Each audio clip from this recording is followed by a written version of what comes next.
Telangana style మంచి chicken curry ఇంకా పూరి ఎలా చేసుకోవాలో చూద్దామా. Hello everyone, welcome to my channel flavours of us. సో ముందుగా మనం చికెన్ని మంచిగా వాష్ చేసుకొని జింజర్ గార్లిక్ పేస్ట్, కారం, పసుపు, ఉప్పు, ఆయిల్ వేసుకొని మంచిగా మ్యారినేట్ చేసుకొని ఒక హాఫ్ అన్ అవర్ అలా పక్కన పెట్టుకుందాం.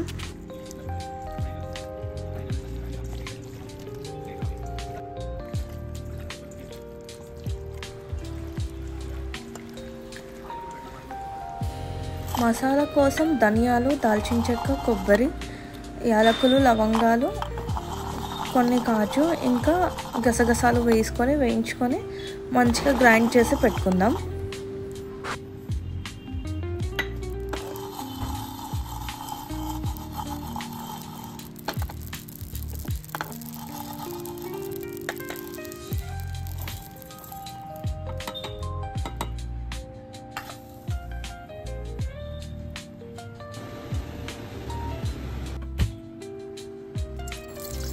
స్టవ్ ఆన్ చేసి కడాయి పెట్టుకొని కొంచెం ఆయిల్ వేసి వేడయ్యాక బిర్యానీ ఆకు ఇంకా సన్నగా తరిగిన ఉల్లిపాయలు, మధ్యలోకి కట్ చేసిన పచ్చిమిర్చి వేసుకొని కాసేపు వేగిద్దాము.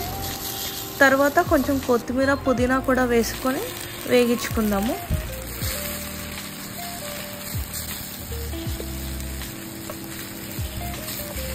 ఆనియన్ వేగాక మనం ముందుగా మ్యారినేట్ చేసుకున్న చికెన్ వేసుకొని మంచిగా కలుపుకుందాము.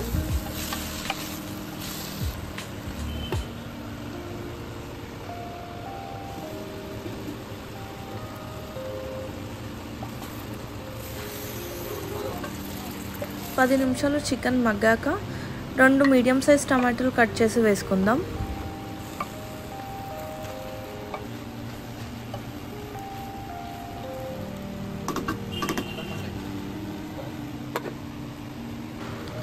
ఒక 10 నిమిషాల తర్వాత మనం ముందుగా చేసుకున్న మసాలా పొడిని వేసుకొని మంచిగా కలుపుకుందాం.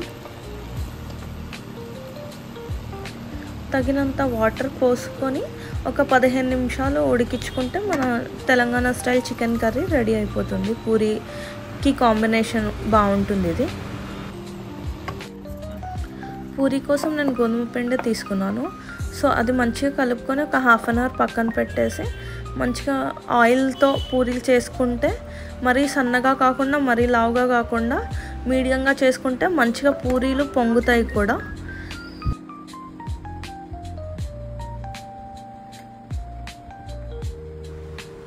మీకు ఎవరికైనా ఏం రెసిపీ చూడాలి అనుకుంటున్నారో కామెంట్ సెక్షన్లో మెన్షన్ చేయండి.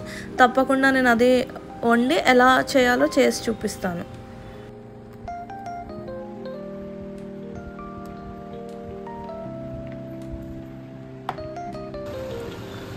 చూడండి పూరీలు ఇప్పుడు ఎంత చక్కగా పొంగుతాయో.